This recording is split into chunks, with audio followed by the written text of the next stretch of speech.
Isang abstract na art ang aking ginawa dito sa Salvacion Elementary School, mga kapinta.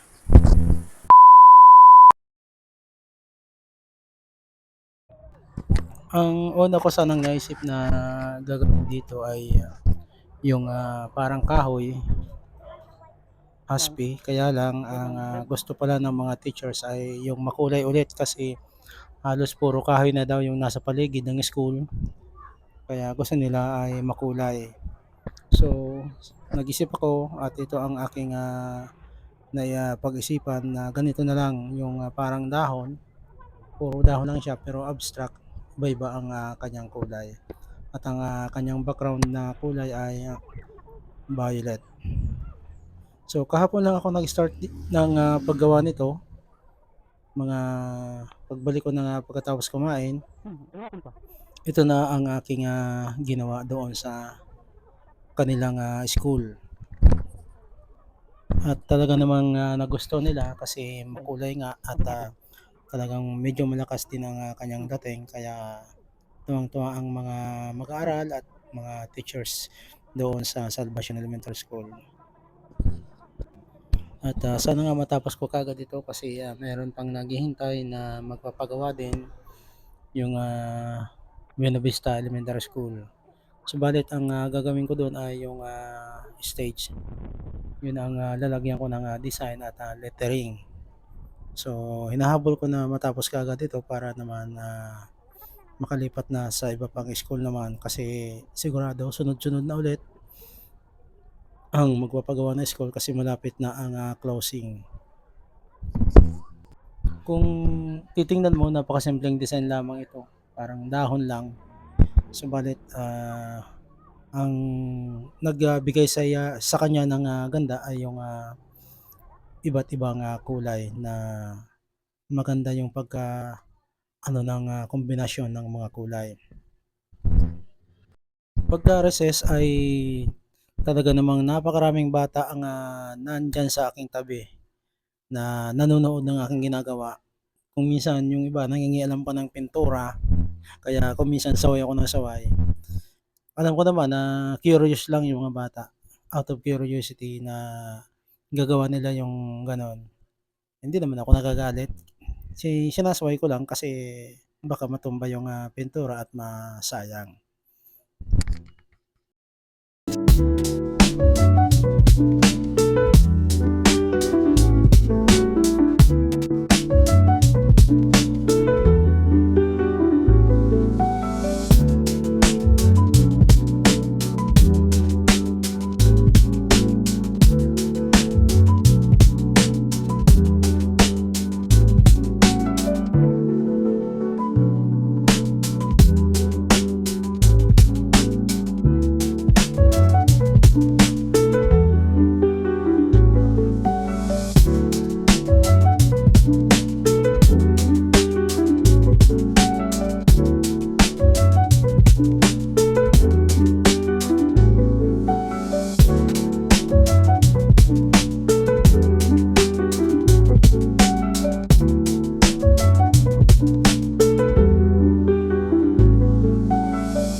Doon sa kabilang, part naman ang aking gagawin ngayong hapon ay mga paru-paro naman yung aking ide-design, pero abstract pa rin yung, gagawin ko na design doon sa katabi nito.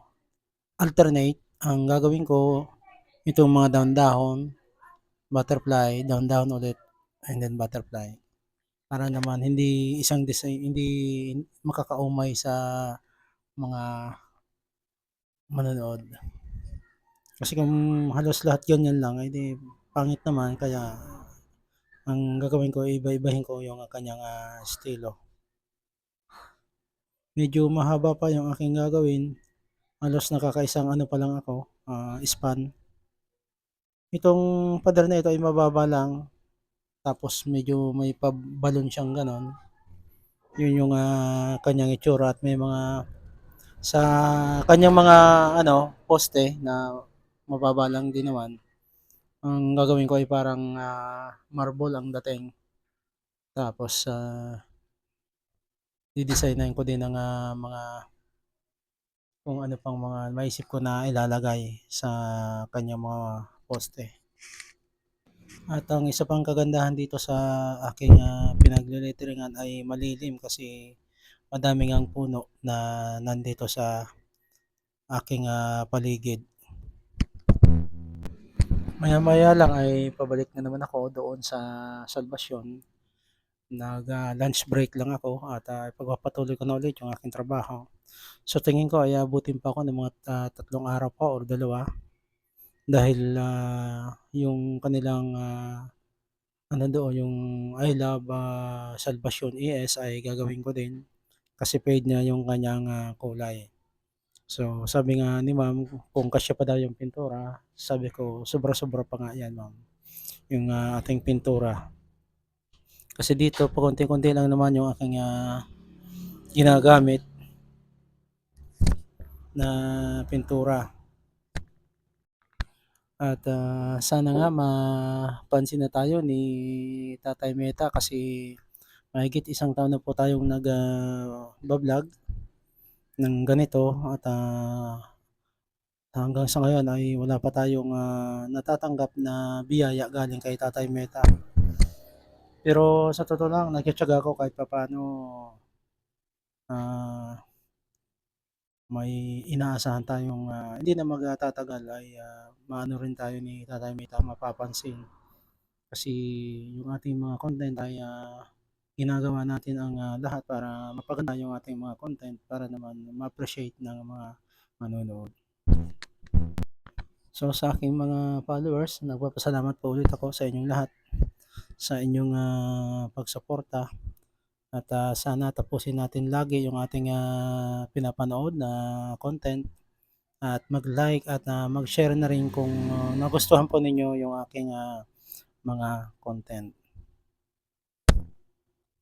Hanggang, dito na lamang po yung, itong aking video, at, maraming maraming salamat po sa inyong panonood.